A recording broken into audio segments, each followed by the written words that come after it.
Good afternoon, everybody, and welcome to Behind the Veil. My name is Keith Willard. I am your host and the creator of this little program, and I'm also the owner of Keith Willard Events. I'm a wedding planner as well. So thank you so much for tuning in this today. Today, we're going to delve into the world of PR, and specifically PR as it relates to the wedding industry. You know, today, it's more important than ever to get in front of as many people as possible. And in the past, we've done the typical things. We've, done ads out on social media. We've done it in print, like Modern Luxury Wedding Magazine. We've done as much as we possibly can at this point to get in front of as many people. But what about those times that you read an article and they quote somebody that is a wedding expert, or you see them on your local TV broadcast where they bring on a local event planner to talk about what is happening in the age of COVID?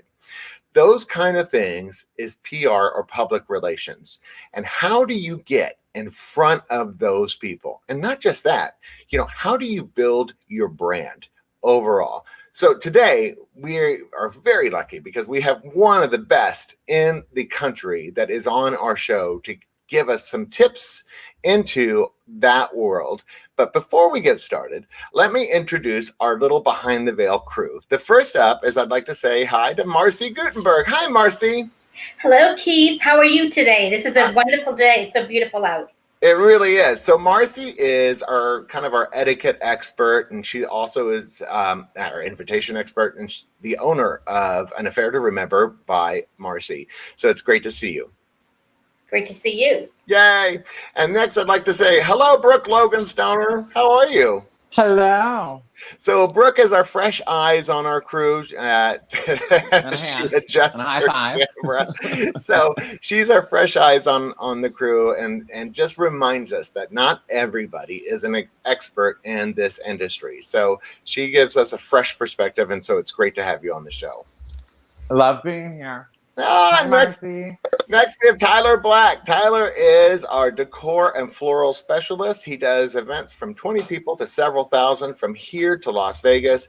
He's the owner of Cachet Events, so it's great to see you, Tyler. Hey, nice to see you guys too. And then, of course, Meghan Ely. Meghan is the owner of OFD Consulting, and she combines in the trenches event experience with a love of wedding PR to empower her clients to take their business to new heights. She is a wedding wedding education expert, as well as a regular contributor to Wedding Planner Magazine, Wedding Business Magazine, Cater Source, and SpecialEvent.com. Many of her clients are quoted in, New York Times, name it. Martha Stewart Living, Brides.com. The list goes on and on. Meghan, it is great to see you, and I'm a fangirl, so I'm so excited. I'm a fangirl of you, so thank you for having me, and thank you, everyone, for being here. I was so excited, and it got me even more excited with your Facebook Live earlier today. So, and I should mention that on the ticker tape below, on and off throughout the show, you're going to see that a link to some of the goodies that we're going to talk about during the show. So Meghan created a special link just for us, so that way, if you see something or hear something that you think is interesting, you're going to probably find it in that link. So thank you, Meghan, for that. Absolutely. It's awesome. So I think the first question, and I think this is just for a baseline. What is the difference between marketing and PR? Because I confuse those two all of the time. We all do. Here's the thing. A lot of us go to college or university, and there are literally separate buildings dedicated to, business and marketing, and those kids tend to dress up. And then you've got PR and communications, and we tend to wear our pajamas to school. It's very different. And then you go into the real world, right? And all of it tends to be mixed together. And I would almost add to that PR, marketing, and advertising all seem to get confused sometimes with one another. And so here's the thing. They all fall under the same umbrella of promotion, but they are academically, as much as in the real world, they are very different. Here's when you have a message. So I'm amazing at X, and you're trying to get that message out to a particular public, that target audience. And for most of you, it's going to be engaged couples, but I think I could dare say the group would also agree. It's also going to be that B2B audience. Maybe you're focused on engaged couples. Maybe you're want to focus on corporate planners and venues in a position to refer business to you. So it's not always that black and white, right? So PR is when you've got the message and you're trying to get it to a target audience and you're utilizing the media. It's that third party credibility. You're utilizing media through real wedding features, podcast interviews, being quoted in fancy publications and so on and so forth. That's what PR is going to be. Advertising, if I may jump in and kind of expand on that, it's a very similar thing, except you're paying for that. So instead, you have more control over that message and that audience and when it's going out. And that's going to be sponsored posts. That's going to be ads that we see. Now, marketing. Oh, and I like to say too, I've heard this somewhere. I wish I could remember who to credit. Advertising is when I say I'm great. Right. PR is when somebody else says that I'm great. And that's the difference between the two, right? Oh, yeah. Once I heard that, I need to credit somebody on that because I'm like, oh, that was so good. I heard that in passing. No, marketing is its own beast, right? Marketing is very focused on getting the direct sales. It's focused on the packaging and the pricing and what you look like on your, what's the pricing of your packages, what it looks like on your website, all and so on and so forth. So they all work together. Right. They don't work against each other. You can't, well, you shouldn't, I should say. You can do what you want, but you shouldn't jump into PR if your website's kind of a hot mess, if your logo's not where you want it to be, if you're not sure about your prices. Well, it's true because it's not going to convert. We could send a bunch of people out like, oh, I got this great feature in Martha Stewart Weddings, and that's amazing. Right. But people are clicking on that link to get to you and, it's kind of a hot mess express over there, then it's not going to convert, So those are the differences between the three. So, what I'm hearing is it's important to get your branding done first as far as your site, your websites and those kind of marketing collaterals that are in place. Absolutely. I call it, so when you hear someone you're excited to listen to and you get all sorts of new, insight about PR, I call it the Samantha Jones effect. So I'm aging myself with the Sex in the City here. I hope you have some fans here. But Samantha Jones effect, I dubbed it when I was teaching at a local college where first day out, everyone wanted just to go pitch and be Samantha Jones from a work standpoint, in the world of PR. She was a publicist. And when people hear me talk, they want to run out the door. But I always say, guys, listen, you need to make sure your website's ready to convert. Have you updated your gallery of weddings? Most people are like, oh, no, I need to do that. Are you comfortable with your pricing? And you also want to, if I may expand for a moment on goals as well. Like what has to happen for this to be a success? We ask every single prospect who comes in the door. We're like, what do you want out of this? Because one, you have to figure out we're the right fit because maybe we're not, to be honest. And then on the other end of it, what do you want to see as a success out of this? I get it. Well, and and one of the things that we'll talk about is some of the sites that are available for an individual like myself to be able to go out there and get in front of specific reporters and stuff. But I absolutely agree that you got to have your basics done. I'm actually working with Christine at, oh gosh, please remind me, Blue Mountain? Oh no, Christy Osborne, Mountainside Media. Mountainside Media. I was going to say, I drew a complete. No, it's fine. So I'm actually working with Christy at Mountainside Media, and she's incredible, man. She's amazing. She is. Oh, this will embarrass her, but when you're in the room with her, she's always the smartest person. And I mean, I'm sure we're all, but that girl, I'm just like, I don't know if I can keep up. She's just very smart. But yeah, I actually hired her for my own company. So. Well, and I think that was really important as far as before you get to the PR part to have those analytics, find out where you're getting, responses from for the stuff that you're paying for, and then build on top of that with kind of the stuff that we're going to talk about. I don't want to take over the conversation. I know Marci had a couple of questions. So I'm like, Marci, did you? Marci, what kind of questions do you have? So I think the first question would be, where would somebody start out once you get the branding under control?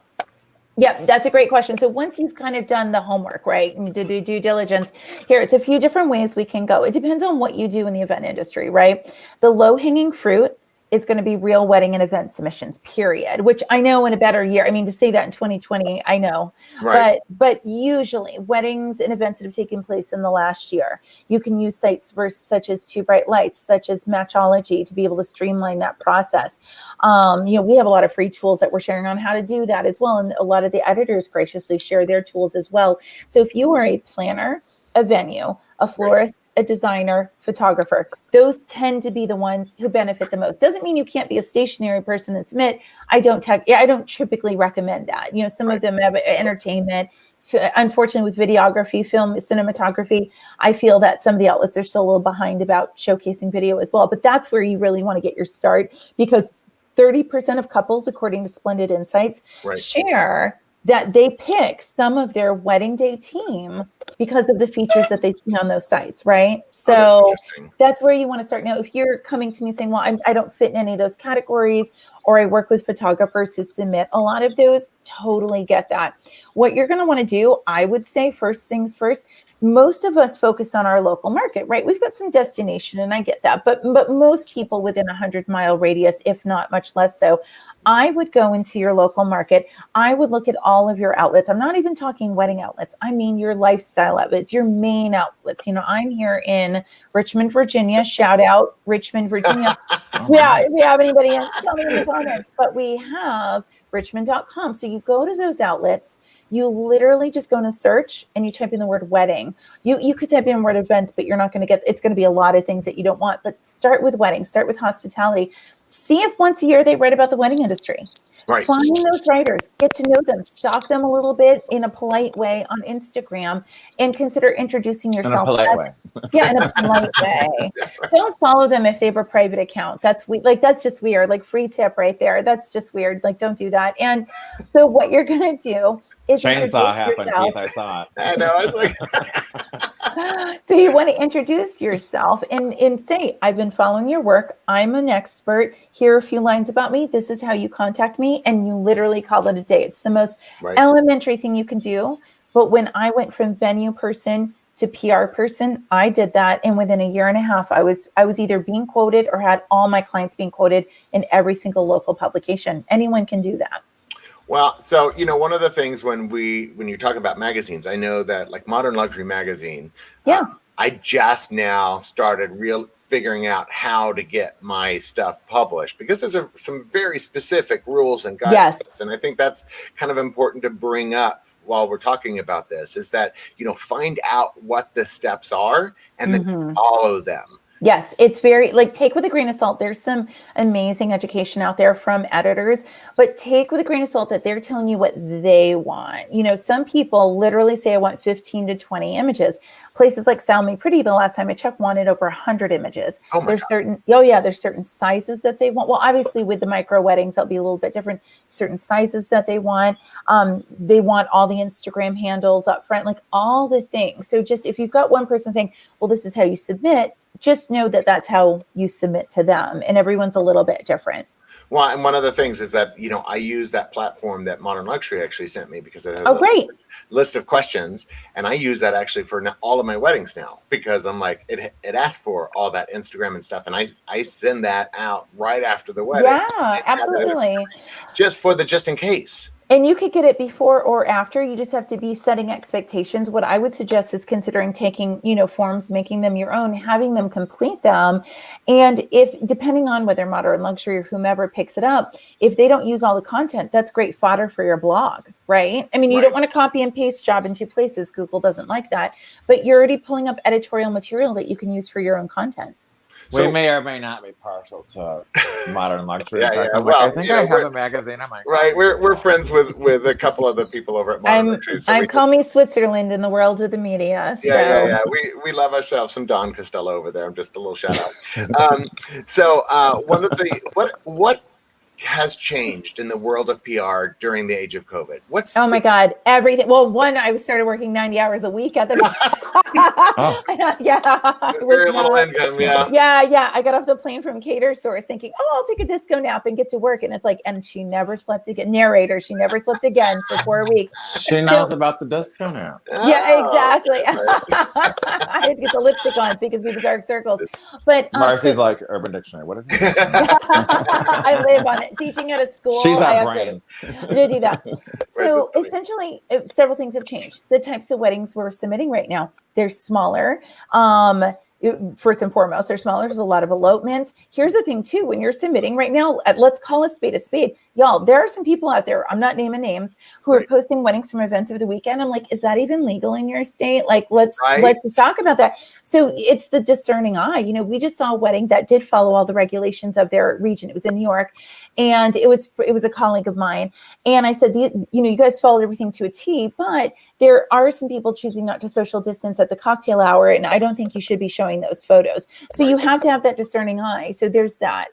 There are fewer weddings to submit. More people are going back to that kind of, did they have anything in Q1, end of last year? We are seeing that there's more coverage of the wedding industry, like way more. I mean, that first week, the reason I was putting these 90-hour weeks is we were talking to all the major outlets. I mean, people I never thought, you're like, oh, I've always wanted to be on CNN, but like not in this way. You know, I wish it was a different like reason for this. And so, but they want to cover the event industry from many different angles. So we're just seeing everything's turned on its head. And not to be kind of a Debbie Downer about it too, but we are going to see significant changes with wedding media. You know, the not print is still, they've got their deadline for national. They're not doing regional anymore. That was announced a few weeks ago. Some people are dropping like flies on the print side, or they're cutting back. Some of these editors for blogs are doing less. So it's taking a lot more to decide what's a fit for my work, but who's still in business right now. Well, Yeah, my origami crafts. Right. Like yeah, exactly. ceased. Well, so lately there's obviously there's an organization here called Live Events Coalition. And Yes. Been doing a lot when it comes to, empty events, and they've been getting some great PR. Like, they just recently had a thing on NBC6, and That's great. I know it's during the age of COVID, but there were several planners that had signs with their logos that, were then broadcasted to the thousands of people that are watching that program. So I love that. Sometimes it doesn't have to be a happy moment in order to get your name out there. Yes, absolutely. It's so interesting. The press comes from all different sides right now. It's going to be, we've got people talking about couples behaving badly on their wedding day. So then we wrote something for special events about what to do with bad behaving clients. There's different angles we have to, we're on the defense. We have to decide if we want to be on the defense, because you've got to be careful. You don't want to, if people are behaving badly, I don't usually jump into those conversations. You just have to decide if that's a fit or not for you. Right. So we're looking at it many different angles, but also the good work of some groups as well, talking about how, the industry is being impacted. We see a lot with, restaurants being covered in our area, which I think is well deserved, but it's like, well, what about the wedding and event industry as well? So Marci, I'm going to pause. That's all right. Talk to all y'all forever. I'm learning to pause, instead of talking. So I'm going to ask a question about advertising in the sense of print advertising. Okay. Do you foresee that is going to be something that will be here for a long while, or do you think that eventually that will phase out? That's a loaded question, Marci. When it comes to that, so when it comes to advertising as a whole, we are finding as we move towards Gen Z, right? That's the age of 23 right now. What we're seeing is these couples are just grabbing their information in many different ways. And it's not going to be the same as what we saw in years past. So some of the older ways, or not older ways, but some of the more traditional formats for advertising, whether it's print, whether it's you're going to see that there's going to be changes to that. There are going to be national places that are going to have to find innovative ways to help get your name out. We're seeing the rise of niche on a happier front. We're seeing the rise of niche, which means groups that are very focused on specific, it's like Love Inc. focuses on LGBTQ inclusivity. You've got Maharani, which is South Asian weddings. And so we are seeing a rise in interest from online and print advertising with niche, which is great. And we're finding that those who are doing print right now have to find innovative ways to keep their people in as well. So when you ask that, it's really hard to answer. And I don't mean to be wishy-washy. It's everything's changing. Right. Splendid Insight says, the majority of your work is going to be found through Google, which does tie into some of the print if they're linking you on their site, right? It's Right. going to come through referrals. We're seeing a rise in real wedding features as well as Instagram. So do we think we'll see a decline on print? I think we're going to see a change unless change is made. Does that make sense? I don't want to be wishy-washy because modern luxury local is very different than maybe what Richmond Weddings Magazine is doing, which is different from the not. So I can't answer that in a blanketed statement, but I do think we're all seeing drastic changes on how couples are finding us. So just FYI, so Jeff Kolodny just sent in a question. It's going to be something that we're going to answer a little later in the broadcast. So I just want Jeff to know that I've got your question. Don't worry. We're going to get to it.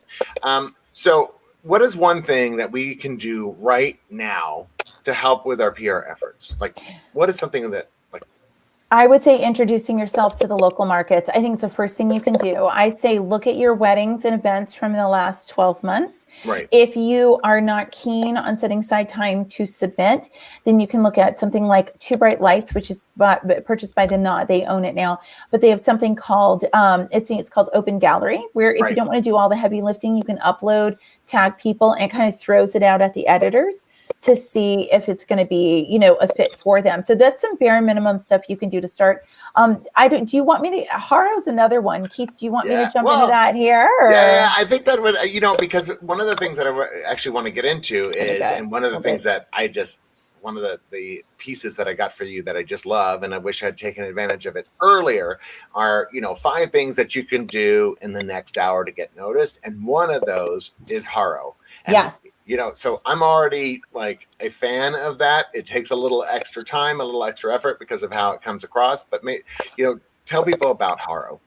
Absolutely. So I appreciate you mentioning that too, because we do, I was just telling Keith, there's a lot of junk out there where it's like easy downloads and you get them and you're like, I have learned nothing from this. And so when I decided to create something like a lead gen like that, a resource for people, I took it with a great responsibility. And so wanted to say, what could people do realistically in an hour, like genuinely? And it took us about 2 months to put this together and update. And so Haro was one of the first on my list. That's called Help a Reporter for the uninitiated. And what it is, it's a free resource that was founded by Peter Shankman, who's like a PR god to me. And he since sold it to Vocus. But what it is this: you sign up for free. There is a paid service for it, and I'm certainly happy to answer any questions about that.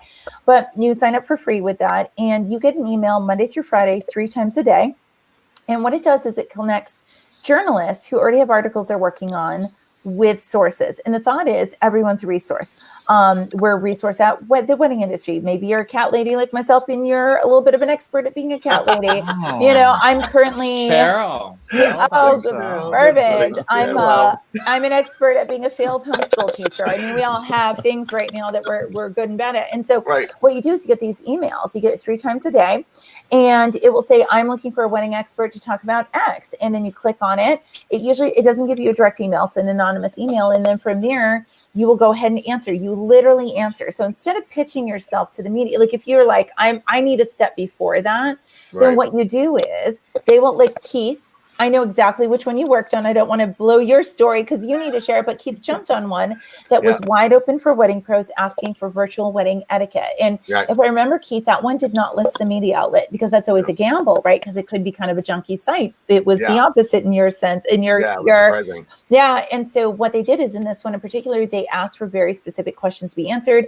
Keith, and he sent his in, we sent some clients in, and then they will respond and let you know if you got picked up. Keith, you need to share. You need to share your Cinderella story with everybody. Well, and it was kind of interesting because obviously I'm new to the whole Haro world, and so I don't know if they're junk markets or not. I'm just going to answer those. Yeah, just answer them. Why not, right? Because any publicity is better than no publicity. And so I happened to respond to this one that was about wedding etiquette, and it was specifically about gifts during the age of virtual weddings. And so I was really specific. I wrote out a whole segment about, what is what is real etiquette and what's actually happening in the world, and some of the excuses that people now have in their favor. And I'll be dang, within 12 hours, I got a response from the reporter, and it's New York Times. No What? biggie. I don't know if you guys have you heard of them? I know.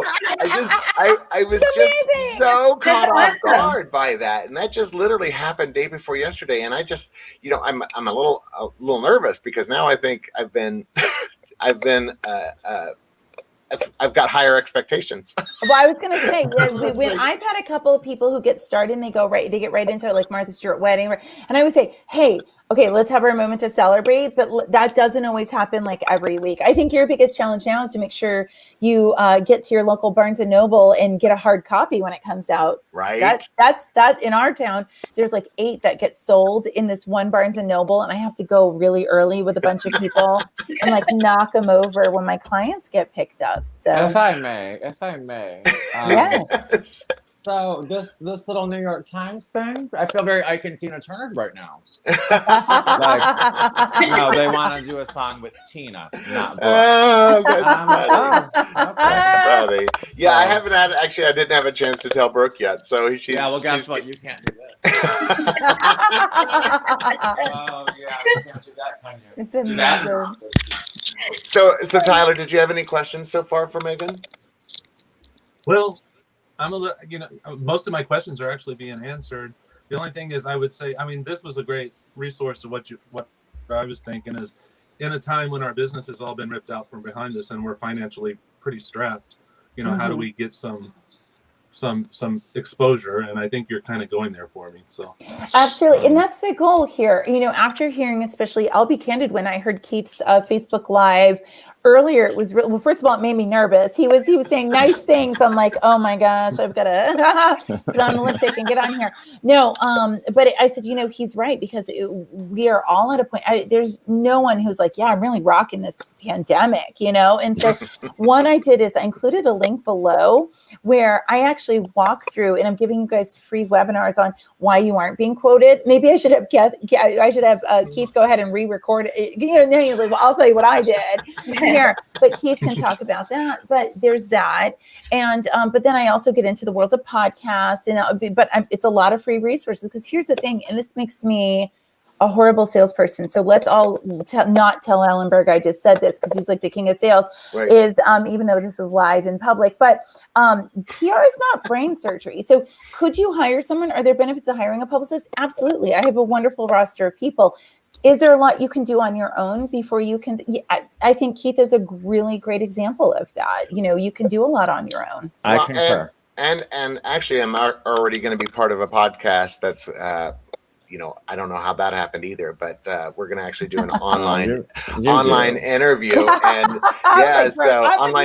that one. I was like, oh, okay. So I'm super excited about that because right, because that's coming. That's going to happen, and I think I do the recording next week, and then it's pushed out on the podcast next month. Are you allowed to tell us where, or no? Is it TBD? You won't tell? Can't tell us for the moment until after. That's exciting. Yeah.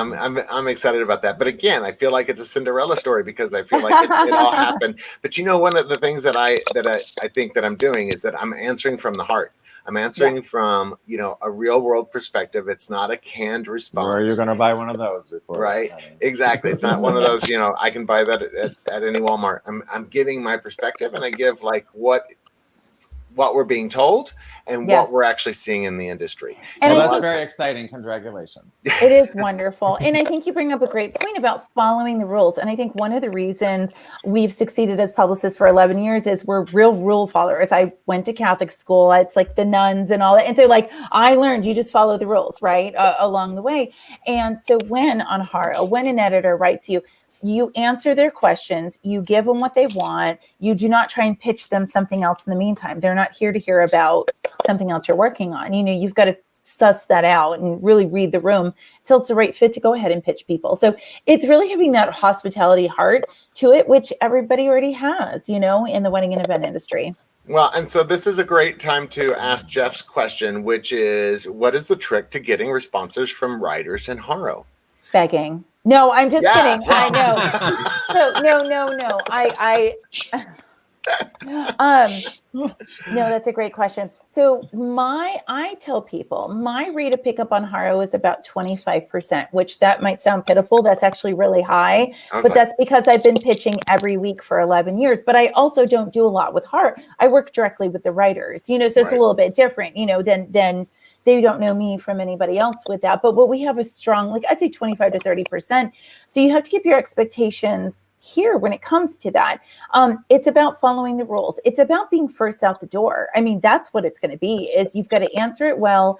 I say, if somebody asks you, what is the virtual wedding etiquette, or what's for wearing masks? What are the rules right now? What are the trends for the fall weddings? For like having them, but you almost want to answer it and then take a second to step back and say, is this original enough? Like, is it, again, from the heart? Because if you go with the generic advice, they're going to get that from 100 other people. Like, dig your heels in a little bit more and really think about what a thoughtful answer is going to be.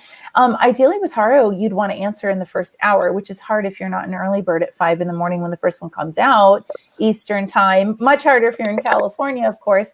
But answering it quick, answering it well, and not deviating from what they've requested. They'll get in touch with you if they want more. Yeah, and the thing is that give your perspective, because each of us has a unique view of what's going on in this world, and give your perspective. And again, I'm just starting into this. The fact that I've had the success that I have, I don't expect it to continue. I'm hoping, fingers crossed, that absolutely right, but again, it's a free resource. It's something that anybody can do. You can just literally get online, sign up for this. Yeah. Now, you did mention Matchology, and I don't know what Matchology is. So you've got Two Bright Lights, which has been, it's been around almost as long as I've been in business. And so that's to streamline wedding submissions. And so Matchology is also a wonderful site. You can go to, it's run by the Isle Society. They have their own set of blogs, and it's really great because you can upload photos, and yes, you can have the discerning eye and think, oh, this is a fit for Glamour and Grace. This is a fit for Elizabethan Designs. But what you can do is upload the photos, and then they analyze, like the computer, they do cool techie stuff behind the scenes, and they can tell you where it's a good fit. So it takes a little bit of the guesswork out. So it's a great way to streamline. I love their user experience. I'm a lifetime member of Matchology, so I've been with them forever. Well, and again, it's not something I would have ever heard of or even known that existed unless it was, through something like this. Yeah, it's great. And here's the thing, some editors prefer to directly work with Matchology or Two Bright Lights or through their site. So you have to decide what's the way to go and is going to make the most sense, based on the needs of the editors. Like, I would say, take a look at the great blogs that Matchology has, Two Bright Lights has, what have you. And if some are a fit, it may be worth down the road. And it is it's a really reasonable cost for all that you get with it. But I'm a big fan. I belong to both of them since, I always joke that I was probably like user number 3 at the most. Like I signed up immediately. I got my hands on all of it. Becky was on the trend. Oh yes. Yeah. I love it. That's actually leading me to a good question for you. Awesome. So what would you say is your proudest media moment that you've had? Yeah. Oh my gosh. Yes, love that. Story time. Great question. Oh my gosh. I know, as she focus it through, and while you're trying to think of it, Jeff said, by the way, if you write a horror response and you don't get a reply, you could still use it for your own personal blog. So I think that's actually absolutely. It's a great way to reuse content. So absolutely. Well, let me see. May I do 2, because it really, if you don't mind. Your show. There's one that was, sit back. Let me get my press list out. No, in all seriousness though, there's some that just kind of, this is such a nerdy thing. It really takes your breath away when that happens. And I am an excitable person in a lot of ways, cat related and whatever. But when it comes to, I guess I'm kind of one of those high achievers, like, what's the next thing? What's the next thing? But some of them will stop in your tracks and you're like, oh my God, this is, so my one that just is always going to sit with me, but I can't rest on the laurels of it forever. So let me just bear with me for a second. I'm a huge Royals fan. My whole life, 30 years, ain't nobody want to watch The Crown with me because I want to pause it every 5 minutes and be like, I was actually worried that this was a football team. Oh yeah, no. Oh my God, we're going into sports. Good. So, the Royals, the Royals. And so when Kate Middleton and Mary, Prince William, wedding of the century, right? I was early on, very early on, a lot of local press still, all this Twitter was big. And I remember about 30 days prior, we went ahead and I did it. It was like, literally, it was the local newspaper wanted to do local crazy woman has crazy wedding viewing party. Like, I was like, that's me. And so fruitcake is truly cake that lasts forever. And my friend Graham, Cakes by Graham, back in the day, he's since retired, but he's from Great Britain, and he created one for me 30 days out because that stuff can sit in your closet for like 30 days and people can eat it because it's fruitcake.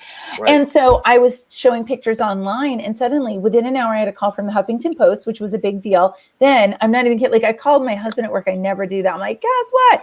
Then I get off with him and I get a call from Good Morning America. And they're like, we want to bring cameras to your house and show your viewing party. So then I call my husband back and I'm like, I need a new living room rug. Like, no. And I need this. And the thing is, this is like early on. I have a small business. We're all pinching pennies, especially now, but especially in the first couple of years. So we only got, not to brag, we got 8 seconds on the West Coast feed. Yeah, but 8 seconds. I will take it. So that was like Snapchat that. Yeah. Yeah, I was so excited about that. But more recently, I've got to tell you that I'm very proud of the work we did with COVID. Like, I felt such a massive responsibility when we're talking to Bloomberg and CNN and NPR and all those. But I've got to talk about like the real, like, holy ish. Like, I'll be about, okay, finally. In the season of COVID, we've had 2 People magazine features, and I grew up reading every issue in the 80s, every issue in the 90s. And I was like, I lost it. I was like, So we had one that was COVID related. And I basically, as I was on that faithful trip home from Cater Source and TSC, my friend Caroline Fox is a lawyer in the wedding industry. She's not on my roster, but I said, I think I'm going to need you soon. So I'm just going to, you're going to pretend like no money exchange. I just need a lawyer to answer stuff. And she's like, cool girl. And she got it. And a few of our clients did.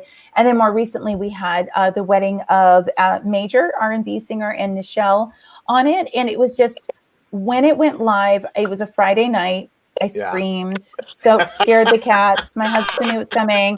And it just was such a great joy. And I actually geekily wrote the editor back and I said, okay, this is not about me at all. But when I was in the 2nd grade, I like made People magazines out of construction paper. So I'm like, this is a big moment. And so I think they found it charming, but anyways, I'll stop now. But that was truly, People magazine was something I just, from the full circle from being that 8-year-old, right? So and there's actually a local planner, Tracy Feldman. I think most of the people watching knows Tracy from Peacock's event. Stacy Feldman, sorry, and she also got some PR in People magazine. And I know that's wonderful. We love the Peacock people, right? But as an event organization, as event people down here, we were all like so excited for her because it brought attention to South Florida. When one succeeds, we all succeed. Right? Exactly. I do. Yeah, no. So that's a great question. I know I answered it too long, but yeah, the royal wedding one was like, I had to slip that in because that was just ridiculous, like ridiculous. So with that being said, how during this age, how do you promote yourself when we don't have any events? We don't have any new events. I mean, that's a problem. I know being an expert, helps and kind of those kind of things, but like, what do we do from there? So, exactly. Do an audit of the events you do have from last year. Still open gallery with 2 bright lights. That's a really great way to that's low hanging fruit again. See what you did at the end of last year. The weddings and events have to be less than a year old. And we're in September now. So if you've got some October, November pretties that you want to get out the door, do it now. Party Slate's a great spot. Shout out to Julie, who's just wonderful over there, where you can do a self-submit, get it out there. That's wonderful. So there's that. Jump on Haro. If you're ready to take that next step, pitch yourself locally as an expert, because even if we don't have all these real wedding features going out, there's still a lot of content. And let me take a step back. If you're doing micro weddings, if you're doing events that don't have all the details, editors are looking for those. The Not National has a call out till September 25th, and they want to see what you're doing this year. How are you doing socially distant weddings? So if you do have some, I want people to feel encouraged to still submit on that, because we're submitting a ton of micro weddings right now. What was that organization? I'm so sorry. You said just who? the Knot. The Knot. Taking, like, they are looking for that right now, and so for their national print. But then submit yourself locally. Jump on Haro. If you're ready to take that next step, start looking at these sites like Martha Stewart Weddings, Wedding Wire, the Knot Refinery 29, which has an ample wedding space, like a bunch of these places, and get to know the writers who are writing about content right now. Again, I quote Splendid Insights a lot because she just does an amazing job with, in terms of statistics, 78% of couples want more articles. No, right. 70%, sorry, 78% want more real weddings, 70% want more articles. There's a need for this. So why don't you take a look at some of these great spots where they're covering parts of COVID and ask yourself, what story is not being told right now? How can I pitch something that could be a story where I could be an expert? And then I'd be remiss if I didn't say too, podcasts. For all the fellow talkers out there, podcasts have exploded. I have a list of about 25, 30 different podcasts that you can pitch to, and that's the way. And I actually, on that link below, guys, I put two of my very favorite, Annie and Kimberly with This Week in Weddings, who I love listening to them every week. I had them come into my wedding PR membership, the OFD Collective, and interviewed them on how to pitch to them. So it's a really great resource for people looking to, hear from the podcast host what they're looking for. So there's plenty of ways to promote. We had 75 features last month. I mean, I was busy. That's incredible. Anyone that can plug 13 different things in like a 45-second period, she is a PR master. I'm just like, my brain's like, I'm counting every single plug, and I'm like, oh my. That's why I knew I was going to like this show today. Well, and it's actually and stuff like and stuff like this show. This show, obviously, when we first started this show, our little group here, I mean, it really was as a resource for brides. During the age of COVID, because 90% of people here in South Florida don't have an event professional attached to them. So we were really doing this as a resource. But as this has grown, now it's become kind of a PR thing, because now we're getting to use it in different formats, and send the links to previous kind of episodes that say, look at this episode and look what we talked about, and find the content that you're looking for. So I think and we did this by ourselves, so. Absolutely. Well, originally we actually had a camera crew. This was supposed to be even large. The production of this was supposed to be huge in the very beginning, but COVID happened, and I love this because I don't have to leave the house. Saves you and Josh from picking me up. Yes. I can wear. I have pajamas on from the waist down. This is great. Well, okay, so that actually leads me into the next question. Because Tyler had a question. I'm so sorry, Tyler. Tyler, you're first. I saw him trying to get in. He's a better host than I am. Oh my God. I'm so sorry. I just saw him dying over here. I was like, well, and it's probably going to get answered, but I want to know what the steps are prior to an event. Like if we have an event coming up, what steps should we take in beforehand to make our stuff a little more prepared for when we want to submit it? What steps should we take? Like you are far more likely. You are far more likely to submit it if you have your proverbial ducks in a row. So there's a few things you want to do. First and foremost, permission. A lot of times the people submitting are not the photographers. Y'all, the photographers own the copyright 99% of the time. If they're not on board, you're not doing it. That's the, and so I get that a lot. It's like, how do you work with the photographer? So if you've got events coming up with fresh and inspiring details, a great narrative, what you're going to want to do is get with that photographer ahead of time. One of my little tricks, if you will, because we work with a lot of photographers who we don't work with, they don't hire us. We work with the venue or the planner. Right. And what we'll do is, let's say it's Bob, the photographer. We go on Bob's site and it shows that he love that Bob. Bob, he has ample press.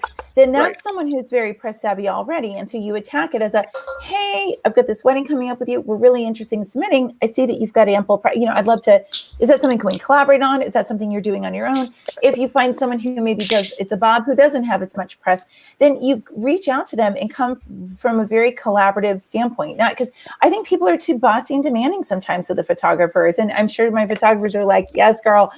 They go to them and they say, hey, I want to submit this. Can you do this with me? It's like, no. They are the gatekeeper. So permission first. Make sure you have something in your contract. You've worked with a lawyer that says that the photos can be used for marketing purposes. Then as an extra bit of courtesy, because people sign things all the time they don't read, which is not, I don't recommend that. You ask the couple again, because there may be reasons they say, oh, I signed that, but I'm really not comfortable. I had one where they worked in the FBI, but once they heard they were going to get Sell Me Pretty, they're like, just kidding. I still work there, but just don't use my name, but I want to be on Sell Me Pretty. They don't, some of them don't care. You got to be careful. That's a true she story. can sit next to us. I know. Yeah. It's true. I have so many stories, but you want to make sure. And then there's some family members. You've got people whose parents are a judge, and they don't like. It's different stuff like that. And from there, what you want to do is, we mentioned this before. Some people interview the couple before the wedding day. They can't answer, tell me your favorite memories, but they can say, what inspired you? Talk about the colors. Because what's going to happen is this. They have their wedding. They abandoned that email address that they used to. Remember that group email address a lot of them have because it's like for their wedding, someone told them to do that. Well, they don't check it anymore. They go on honeymoon. Some of them get pregnant really quick, and you're just like, they don't have time to talk to you anymore. And so what you want to do is consider getting ahead of that, especially with someone who might be tough to catch, like someone in the medical field who you can only page, and you get that information, you do a write-up, you grab the vendors, and then when it's time to go, you've got a lot more prepared ahead of time. Right. So do the heavy lifting ahead of time. Well, and we actually did a show about contracts a while back. And one of the things that we talked about is the fact that, now that COVID has happened, all these people, it's kind of like the Apple contract, you go down and you hit click, yes. But now, because of COVID, we're having to pay much more attention to those details that we signed off on. Absolutely. Right. And if I may, one bonus tip I just thought of too, shoot the stationery for the love of God. Find the stationery, the invitations, doll it up, put it on it, like have a flat lay and get that ready, because we had one recently. Shout out to Moxie Bright Events. She just got a Martha Stewart feature. We worked with her on it. It was last week. It was beautiful. And we looked at the wedding and said, you need a flat lay of the stationery. And so to credit to her and the photographer, they went back, designed it. And I really think that clinched the deal, was doing that for Martha. And so a lot of these places expect something highly stylized. I think she likes Martha. Yeah, right. Well, we all like Martha. That's Hello. another one. You never forget your first Martha too. We were that was more screaming that happened. That's exciting. That whole Snoop Dogg thing. I mean, and one of the things that that's awesome. Oh, that's funny. Well, one of the things that I recently did is that I started posting really stunning photos from years ago, and one of them I tagged Ritz-Carlton Bell Harbor, and they just reached out to me and asked me if they could use it on their social media. So sometimes it's those really amazing photos that you forgot about from 5 years ago, 8 years ago, that are still something that you could use as far as a resource. But let me get into two questions. How, if you're new to the PR world, how do you get involved? And then secondly, what are some of the free things that people can do today to get out in front of people? I kind of like, what are the 5 things that you can do in the next hour? Yeah, absolutely. So what do you mean getting into PR? Do you mean someone who wants to be a publicist, or somebody who, I don't think I know, because the first question, is it similar to like, what are the first steps, like Marci asked, or? Yeah. So it's like, what are the beginning steps? Yeah, so beginning steps. I would say go first things first. Think about your goals. Sit down with yourself and some coffee and ask yourself, what has to happen here? What realistically am I looking for? Do I want links back to my site? Do I want that, sexy looking set of logos like as seen in Martha, New York Times? Do I want that credibility? Do I want some great local coverage to increase brand awareness? So sit down and write that out and revisit, every 6 months, put something in your calendar. I would say revisit the weddings for the last year and see anything after November right now is, jump in and see if there's anything you can do with those. Sign up for Haro. I would say at this point, go ahead and sign up for Hire. It's free.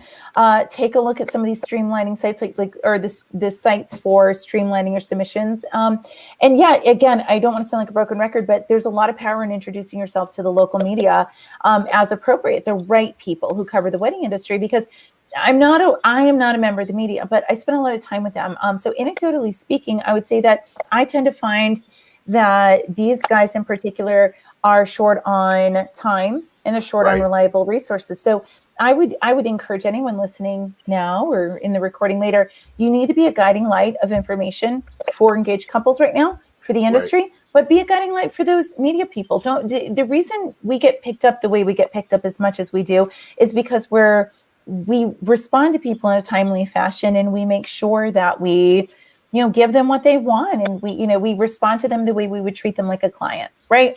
Drop everything for them. And I say the same thing when it comes to anything. Make it easy to buy. Make it super easy to buy. And the same thing, make it easy for them to use your stuff, because they're probably now more than ever, because social media has taken over a lot of the print. Those reporters are probably doing 5-10 times the work that they may have done 10 years ago.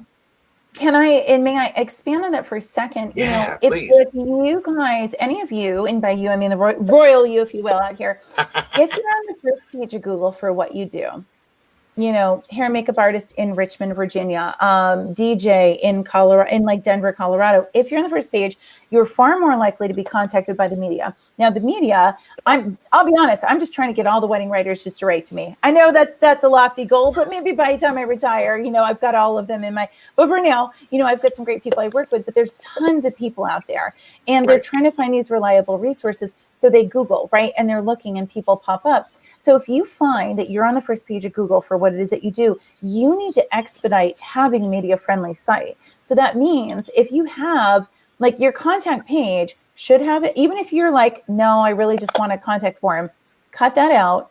Phone number, email, period. They're not going to fill out a form entering my wedding date and my favorite colors if they're a writer with the New York Times. Like that, they're just going to move on to the next person below you in Google. If you have at least 3 pickups that you're particularly proud of here for press, start a press page, go ahead and put them on there. I always send people to my site because we have a press page that we update regularly, so you can see what that looks like. And from there, have a contact. If you're someone who really wants to jump in, Keith here is blowing up here, right? So maybe Keith wants to have a dedicated media email address, which we'll just forward to his. So it'll say media@website.com, but make it easy on them. Make sure your bio's up to date. Make sure your headshots are easy to grab, because if they in the middle of the pandemic, when I was actually giving interviews, which is unusual, I'm usually pimping out my clients, as my clients like to say to people. And so, but I was doing interviews, and if they're going to my website and say, oh, you're marketing director of WIPA National, but I'm not, but if I had to correct them, say I'm actually VP, I'm losing credibility very quickly if I don't have up-to-date information on my site. So just an added note. Yeah. So if you're popping up on the first page of Google, good for you, first of all. And second of all, you need to prioritize making sure your site is really up to date with the media. In the link below that I gave you guys, I linked it to a webinar that's about wedding PR during COVID. And I actually get very specific about what you need to do. So check it out. I would like to think it's very helpful. So leading to that, some of the goodies that you have down below, you have this thing called the OFD Collective. Yes, baby. What is that? Tell us a little bit about I know everyone who's consulted for me says you don't talk about that enough, and you should. So thank you really for asking. Oh my God. So basically, a bunch of years ago, it's a New York Times story. I'm in Long Beach at a conference at TSC. And I remember because they had a fireplace going, it was 70 degrees out, and I was very confused. But I had an email that came in from the New York Times. I remember it well. New York Times, and they needed help with an article. And at the time, I was all retainer based, right? And I had we have a dozen clients at the time, and no one could answer it. But you never say no to the New York Times. You go and find them a person, right? And I thought to myself, I need to now that I've really prioritized working with the wedding media, I need to create a membership where I can go and do my education the way I want to do it. Not just me on stage at CaterSource or NACE or whatever, which I love doing. I want to get to the granular level here. I want to bring in writers with Martha Stewart Weddings. I want to ask them for my members. But what I really wanted to do was create a haro for the wedding industry, if you will. I Right. wanted to be the place people went for. I want wedding writers to come to me and say, oh my God, I need this in a day, in an hour. And then we're going to fulfill that. So people sign up. There is a fee with that. So it's not free, but we try to keep it very cost effective. And I can always give you a code for your listeners here as well. But what, to bring it down a little bit during this, pandemic, but what it does is you get emails Monday through Friday. We do 20 to 25 press leads a month for people. I have an article, I do columns with Wedding Chicks. I'm working with IELTS Society, Brides.com, New York Times. So these guys get them.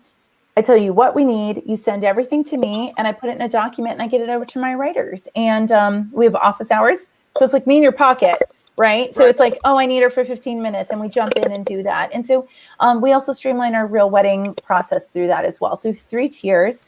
And that's what the collective is. I've been doing it for 3 years and we haven't, I got to tell you, I got to brag on these guys. The people have been with me and have stayed with me through COVID, which means a lot. We've really kept most of our members here and we've seen an increase.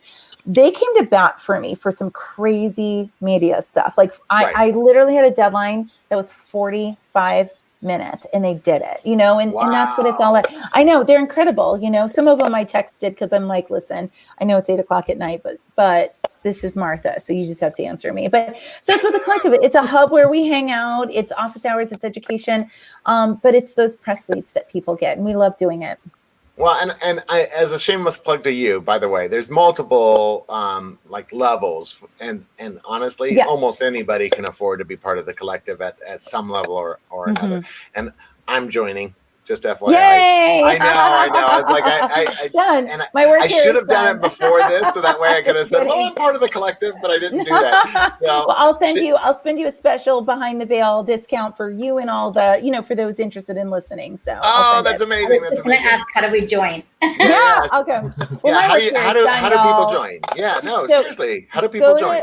Go to OFDcollective.com. There's a join tab. Most people, unless you've got real weddings, they join at tier 2. And what I'll do is I'll offer you a good rate over there with Behind the Veil. I'll make that the discount code, all one word. Give me 5 minutes after this to actually pull it together because I have to go make up the code and send it over. And that's how people join. And then we onboard everybody. We send them their office hours. We ask them, hey, Keith, what are your goals? And you're like, I just want the New York Times every week. And I say, well, here's my webinar on setting expectations in PR. No, I'm just kidding. But I will give you, I have a recording with Stephanie King, who is a New York Times writer and talks about pitching to her. So, we try to customize it and then we go from there. So yeah, I'll send it all to you. You guys are sweet. So this was not pre-planned. Just so you know, just to anyone listening in Facebook world, this was not a planned conversion here. So I feel like I could, she can sell me a ketchup popsicle with white. Perfect. So you people out there that if you're watching Behind the Veil, you will get special pricing for the collective. Just put in Behind the Veil, no spacing. Give her 5 minutes after the show to 5 minutes, y'all. But there's room for everybody. We just give me 5 minutes. that to me is amazing. That is. Oh, I love it. It brings a great joy, honestly. It's my baby. I was really proud. We were really proud of putting it together. So thank you. We're excited. And it's just kind of incredible where you've come from in such a short period of time. I mean, you're sweet. I don't know. 11 years is a long time. Yeah. Right. I don't know about that. So because they say instant success is an instant kind of thing. Mm-hmm. No, that's true. Obviously, this is your heart and soul. This is what you were meant to do. This is your passion. This is your joy. What is the thing that continues to drive you to continue to help people? I am an Enneagram 3, which is a blessing and a curse. It means I'm an achiever. So it just means nothing.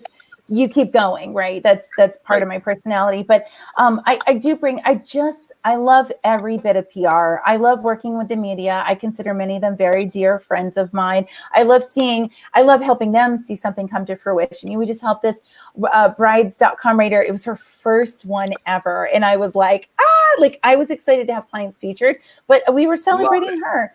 I used to be in events. A lot of people don't know that about me anymore, but I was in receptions for about 6.5 years, almost 7 years, actually, now that I think about it.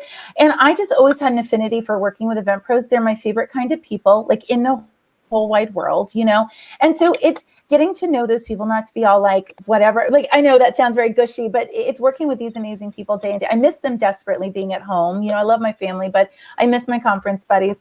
And it's, you know, if we get a great round of press for somebody, well, you know, then what's next for them? And then we've got these new people coming into the collective. And listen, at the end of the day, those royals are going to keep getting married, and I got to be here to like leverage the crap out of that. So I just got my eye on the next round of, you know, people here.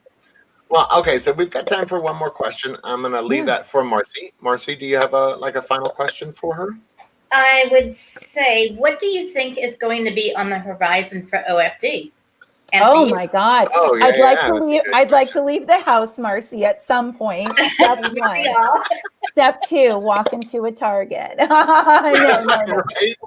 Right? Yeah, but Oh. what does 2021 hold? What do you? Okay, no, that's a great question. I appreciate you asking. So on the speaking side, some of you probably saw up here, Wedding Industry Speakers is another one of my babies. It's all of our speakers. We're so proud of every single one of them. Yeah, I love them. And so right now, the bigger thing is we're working on a virtual packet. A lot of you know, and Marci, I know you're privy to, and actually, Keith, you're very privy to this. When this all came out, right, the pandemic, I got with my folks and said, listen, I know you're paying me to get you paid gigs, but we need to do free for a while with this. This is like we really expedited, thus no sleeping, a virtual packet for associations, because my heart's in associations. I've been an ACE member for as long as I've been in OFD. And so we sent that out, it was great. But now people are getting Zoom weary, right? And we need to kind of change it up. So later this month, I've got this, I'm very excited about it.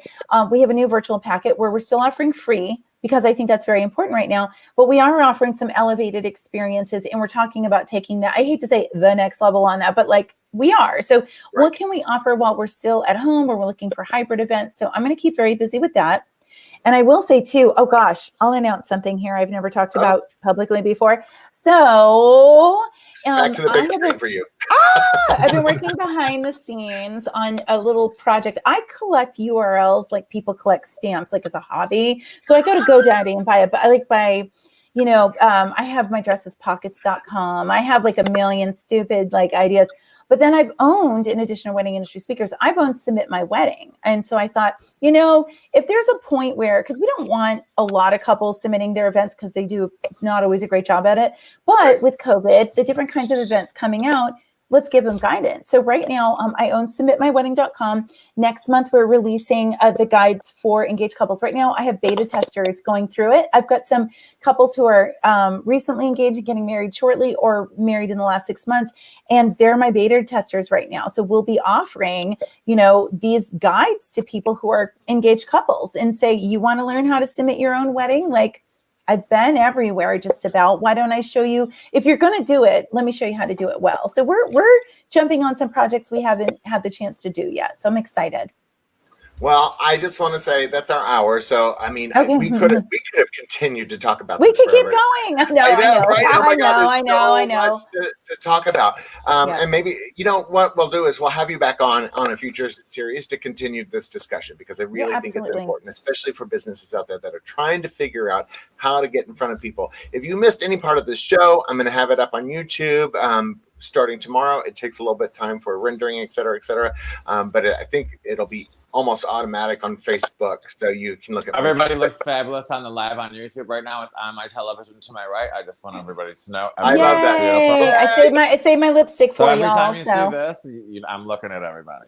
So let me just say thank you to our special guest, Meghan Ely. Thank you so much. The information that you gave us is incredible. I can't even tell you how impressed I am. Oh, thank you. Your enthusiasm is wonderful. Thank you. Well, it's not hard because I was already. I've never seen anybody talk more than Keith or me ever. Right, but I think she's the best. Right, but I think you probably got a whole new group of fans from this, and so I'm super excited that you are here. And again, thank you, Marci Guttenberg, part of our Behind the Veil crew, Tyler Black, Brooke, Logan Stoner. I'm Keith Willard, your host. Next week, we are going to be talking to 3 incredible ladies in the industry: Daniel Peacock, owner of Peacock's Catering; Kelly Murphy with Events on the Loose; and Susan Jaffe Rubin, who is an event planner extraordinaire. We're going to have these 3 ladies on to talk about how to create intimate weddings in today's environment. So you don't want to miss it. These guys are amazing. So next Tuesday at 2, every Tuesday at 2, I'm Keith Willard. Everybody say goodbye. Bye. Goodbye. Bye.